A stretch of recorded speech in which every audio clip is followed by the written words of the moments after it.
నమస్తే welcome to focus TV news నేను తరంగిణి ముందుగా బులెటిన్ లో హెడ్లైన్స్ చూద్దాం కర్నూలు జిల్లాలో ఎంపీడీఓ విజయలలిత ఆధ్వర్యంలో అంతర్జాతీయ యోగా శిక్షణ కేంద్రం 4 రోజుల నుంచి శిక్షణ ఇస్తున్న పీఈటీ రామదాస్ ఏపీ సీఎం చంద్రబాబుపై మండిపడ్డ మాజీ మంత్రి ఎమ్మెల్యే జగదీష్ రెడ్డి తెలంగాణ హైదరాబాద్ పై చంద్రబాబు చేసిన వ్యాఖ్యలను తీవ్రంగా ఖండించిన ఎమ్మెల్యే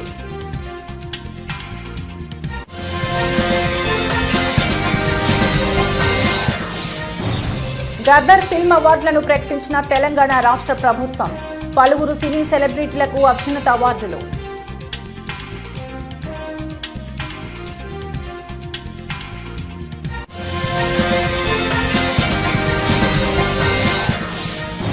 తిరుమలకి విచ్చేసిన కేంద్ర మంత్రికి ఘన స్వాగతం పలికిన బీజేపీ నేతలు శ్రీవారిని దర్శించుకున్న కేంద్ర మంత్రి మురుగన్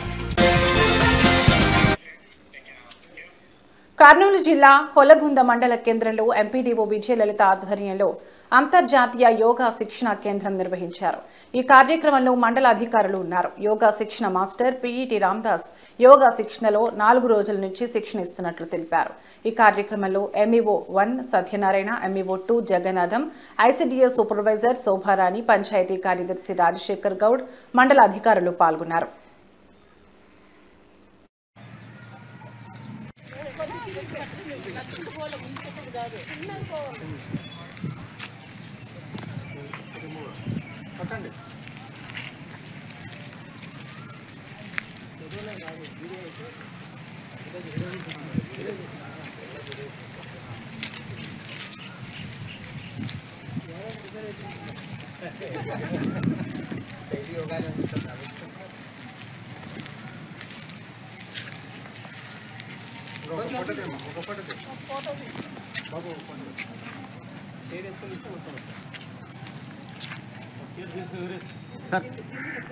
ఈరోజు ఎంబీఓ మేడం గారు,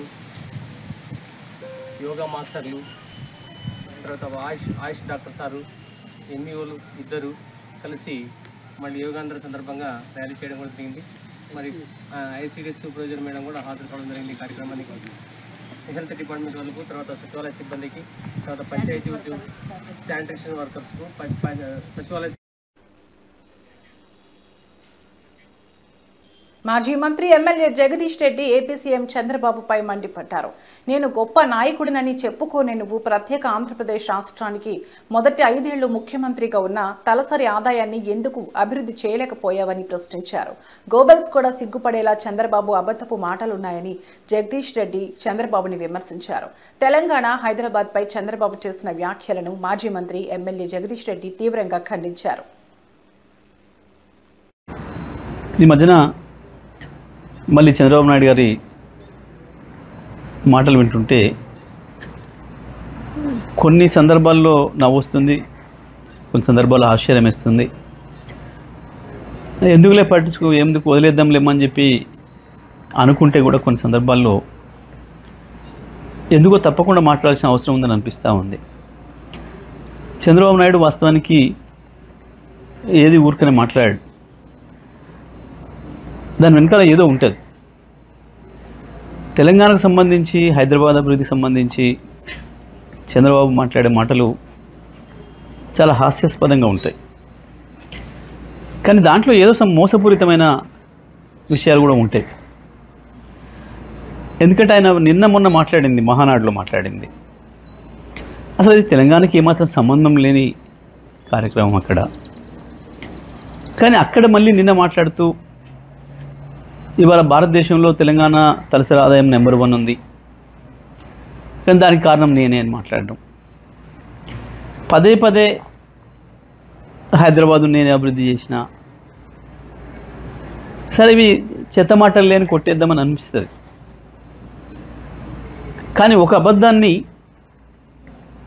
100 సార్లు చెప్తే నిజమని నమ్ముతారు అని ఏదైతే మనం గోబెల్స్ సిద్ధాంతం గురించి మాట్లాడుకుంటున్నామో, గోబెల్స్ కూడా దేశంలో తెలంగాణ తలసరి ఆదాయం నెంబర్ 1 ఉంది, కానీ దానికి కారణం నేనే అని మాట్లాడడం, పదే పదే హైదరాబాదు నేనే అభివృద్ధి చేసిన.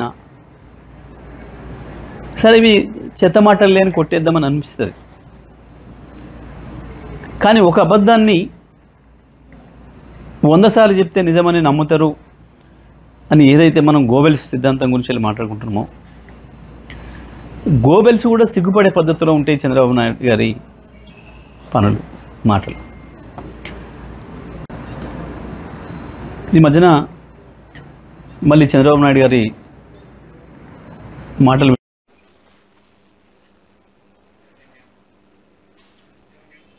తెలంగాణ రాష్ట్ర ప్రభుత్వం గద్దర్ ఫిల్మ్ అవార్డులను ప్రకటించింది.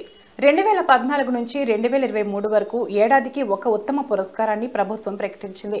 ప్రజాకవి కాళోజీకి స్పెషల్ జ్యూరీ అవార్డు, బాలకృష్ణకు NTR national film award, Vijay దేవరకొండకు కాంతారావు అవార్డు, మణిరత్నంకు పైడి జయరాజ్ ఫిల్మ్ అవార్డు, అట్లూరి పూర్ణచంద్రరావుకు Nagireddy and Chakrapani film award, సుకుమార్కు బిఎన్ రెడ్డి ఫిల్మ్ అవార్డులను తెలంగాణ రాష్ట్ర ప్రభుత్వం ప్రకటించింది. అలాగే 2015 best film, first best film Rudramadevi, second best film Kanche, third best film Srimanthudu. 2016లో first best film Shatamanam Bhavati, second best film Pelli Choopulu, third best film Janata garage. అలాగే 2017లో first best film Baahubali conclusion, second best film Fidaa, third best film Ghazi. అలాగే 2018లో first best film Mahanati, second best film Rangasthalam, third best film care of Kancharapalem. 2019లో first best film Maharshi, second best film Jersey, third best film Mallesham. అలాగే 2020లోకి వచ్చేటప్పటికి first best film అలవై. బోరబొండలో BRS minority cell అధ్యక్షుడు సర్దార్ మృతి పట్ల కూకట్పల్లి ఎమ్మెల్యే మాధవరం కృష్ణారావు సంతాపం వ్యక్తం చేశారు. బోరబొండలో కాంగ్రెస్ నాయకుల వేధింపులకు బీఆర్ఎస్ మైనార్టీ సెల్ అధ్యక్షుడు సర్దార్ ఆత్మహత్య చేసుకోవడం బాధాకరమన్నారు. బీఆర్ఎస్ పార్టీలో 10 సంవత్సరాలు అనుభవించి కాంగ్రెస్కు వెళ్లిన కార్పొరేటర్ అరాచకాలు పీసీసీ అధ్యక్షుడు గమనించాలన్నారు. బీఆర్ఎస్ మైనార్టీ సెల్ అధ్యక్షుడు సర్దార్ మృతికి కాంగ్రెస్ పార్టీనే బాధ్యత వహించాలన్నారు కూకట్పల్లి ఎమ్మెల్యే మాధవరం కృష్ణారావు. కాంగ్రెస్ సంబంధించినటువంటి వారు, విచిత్రం ఏంటంటే పాత కాంగ్రెస్ సంబంధించినటువంటి వాళ్ళు ఎవరు కూడా ఈ రకంగా చేయట్లేదు. టీఆర్ఎస్ పార్టీలో ఉండి 10 ఏళ్ళు ఎంజాయ్ చేసి మళ్ళీ పోయి కాంగ్రెస్ పార్టీలో జాయిన్ అయ్యి ఎన్నో రకాలుగా ఇబ్బంది పెడుతున్నటువంటి వాళ్ళని చూసి కాంగ్రెస్ గవర్నమెంట్ ఆలోచన చేయాలి. ముఖ్యమంత్రి గారు కానీ పిసిసి అధ్యక్షుడు కానీ దీని మీద ఆలోచన చేయాలి.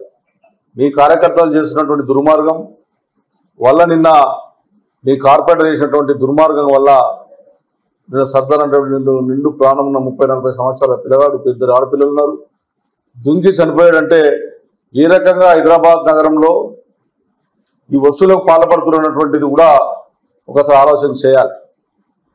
గతంలో మేము కేసీఆర్ ప్రభుత్వంలో 10 ఏళ్లలో ఎక్కడ కూడా ఎవరిని కూడా ఇబ్బంది పెట్టకుండా, చిన్నవాళ్ళ తెరువు పోకుండా 72 గజాల జాగా ఎవరైనా కట్టుకుంటే కూడా వాళ్ళకు రూపాయి పర్మిషన్లా ఇప్పించి వాళ్ళకి.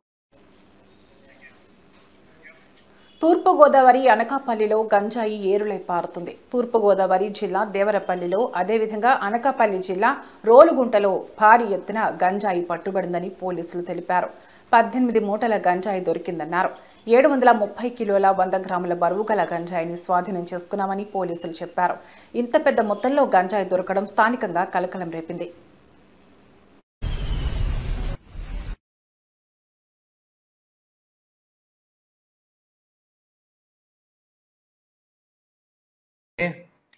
ఎర్లీ మార్నింగ్ అవర్స్ లో మనకి ఒకటి ఇన్పుట్ వచ్చింది.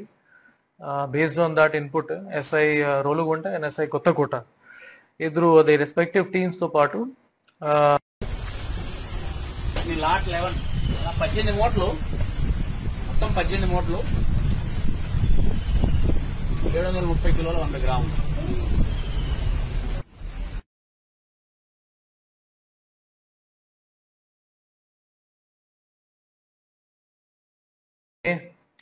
ఎర్లీ మార్నింగ్ అవర్స్ లో మనకి ఒకటి ఇన్పుట్ వచ్చింది.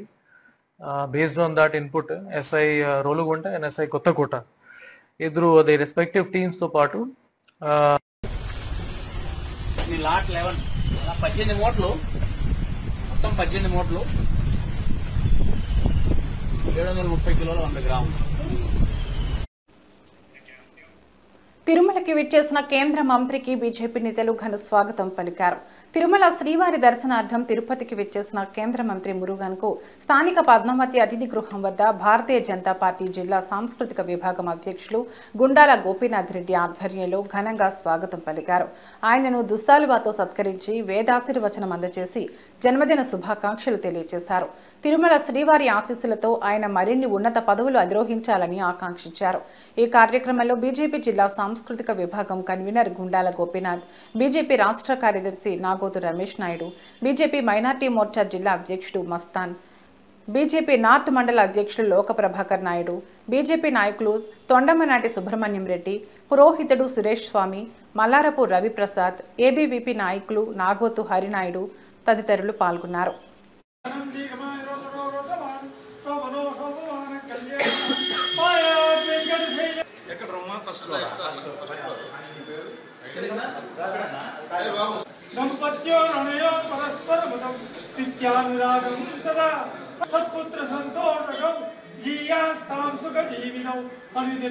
ఈరోజు కేంద్ర మంత్రి ఈరోజు తిరుపతికి ఇచ్చేశారు. ఆయనకి గ్రాండ్గా మేము బీజేపీ నాయకులు వెల్కమ్ చెప్పాము. ముఖ్యంగా ఈరోజు ఆయన జన్మదినం, అందువల్ల మేము బీజేపీ నాయకులంతా విచ్చేసి ఆయనకి ఆశీర్వాదం ఇచ్చాము.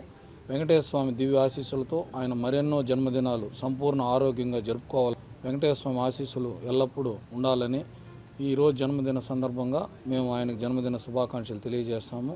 ఆయన సంపూర్ణ ఆరోగ్యంగా మరిన్ని జన్మదినాలు జరుపుకొని మరిన్ని ఉన్నత బీజేపీలో ఆయన సేవ ఎంతో ముఖ్యము.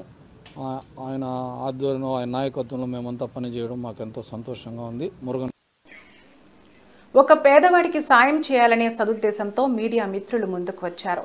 ఆ పేద కుటుంబానికి సహాయం చేయమని, వీరి పరిస్థితిని ప్రభుత్వం దృష్టికి తీసుకెళ్లాలని ఇలా మీడియా ద్వారా ప్రయత్నం చేస్తున్నారు. ఇక వివరాలకు వెళితే రమణయ్య ఒక నిరుపేద, రెక్కాడితే గాని డొక్కాడని పేద జీవితం అతనిది. భార్య, 3 పిల్లలతో ఊరూరు తిరుగుతూ చిన్న చిన్న వస్తువులు అమ్ముకుంటూ జీవనం సాగిస్తున్నాడు.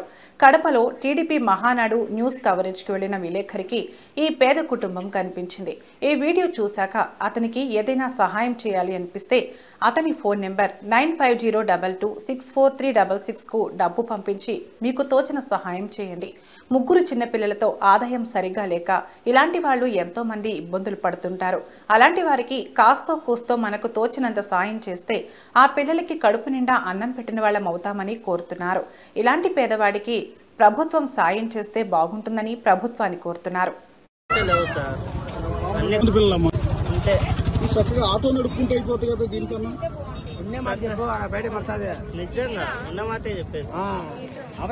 కాదు. ఆటో నడుపుకుంటే కిరాయికి దానికే డబ్బులు వస్తాయి కదా. సీరియల్ లో ప్రకారం పోవాలంటే కాదు, మొత్తం పక్కా సీరియల్. ఇప్పుడు పనులు పెట్టినారనుకో, వాళ్ళకు ఇప్పుడు ఎక్కించిన వాళ్ళకు కూడా ఎంతో కొంత అట్లా నెంబర్ ప్రకారం చేసుకున్నారంతా, బుకింగ్ చేసుకున్నారు ఊళ్ళన్నీ. వేరే ఆట పెట్టేదానికి అవకాశం లేదు. ఏ ఊరు లోకేష్ గారు ఎక్కడే ఉన్నాడు కదా, ఆయనకి ఏమైనా చెప్తావా, ఏమైనా అడుగుతావా? ఆయన్ని ఏం లేదు సార్, మాకు స్థలం లేదు, ఓన్లీ కుశాలనే ఉన్నాం మేము. ఏ ఊరు మీది? మా సొంత ఊరు కమలాపురం. ఇక్కడనే ఉన్నాం మేము, బతుకు తీరుకు అక్కడ పోయినాము. ఇంకా స్థలాలు అయితే లేవు సార్. అన్ని పిల్లలమ్మా, 3 మరి 3తోటి ఆటోలో నువ్వు కూడా తిరిగి అమ్ముతావా? ఎక్కడికి వెళ్ళి పిల్లల్ని తీసుకుని వెళ్ళాల్సిందేనా? మరి ఇబ్బంది అవుతుందమ్మా పిల్లలతో. వంట తిండి ఎట్లా?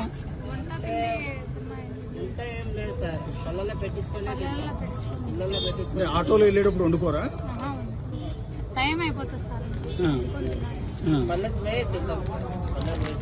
ఇప్పుడు మరి మీకే కుప్పం హాకింగ్ స్కూల్లో ఏర్పాటు చేసిన మీడియా సమావేశంలో మాట్లాడిన పాఠశాల కరెస్పాండెంట్ హఫీజ్ ఆర్జేడీ డీఈఓ ఇచ్చిన ఆర్డర్లను హైకోర్టు డిస్మిస్ చేసిందని, కుప్పం హాకింగ్స్ పాఠశాలలో 8, 9, 10 తరగతుల అనుమతులను ఎందుకు రద్దు చేశారని డీఈఓ 6 వారాల్లో వివరణ ప్రకటించారు. చేసింది తప్పని నిరూపించడానికి హైకోర్టుకు వెళ్లడం జరిగిందన్నారు. ఈ విషయం ఉద్దేశపూర్వకంగా పేర్కొన్న హైకోర్టు ఉత్తర్వుల్లో ఉందన్నారు. విద్యార్థుల తల్లిదండ్రులు భయపడాల్సిన అవసరం లేదన్నారు హఫీజ్.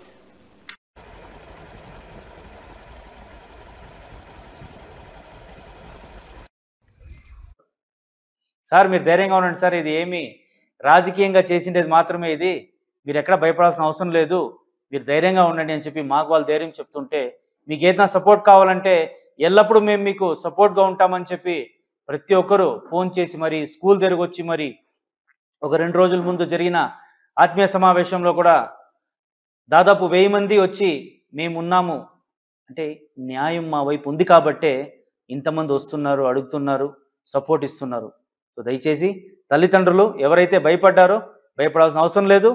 ఆర్డర్ కాపీస్ ఉన్నాయి మన దగ్గర, ఎప్పుడైనా కావాలంటే తీసుకోవచ్చు.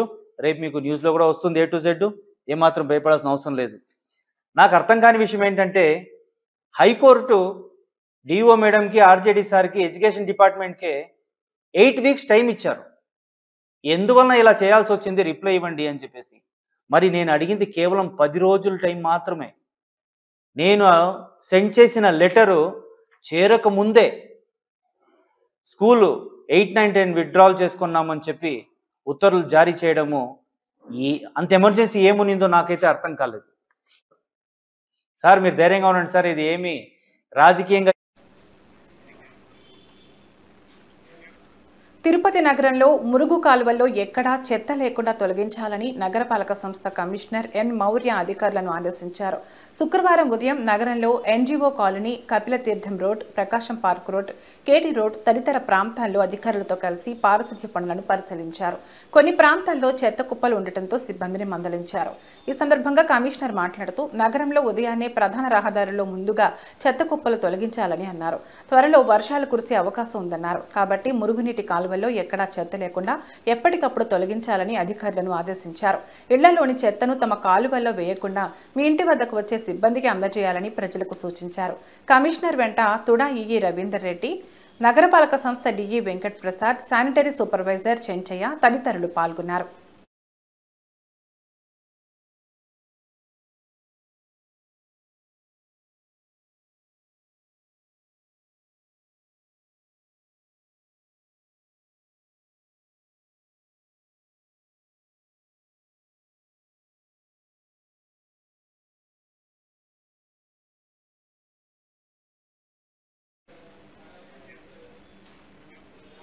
ఇవి ఇప్పటివరకున్న బులెటిన్ అప్డేట్స్. మరో బులెటిన్లో మళ్ళీ కలుద్దాం. నమస్తే.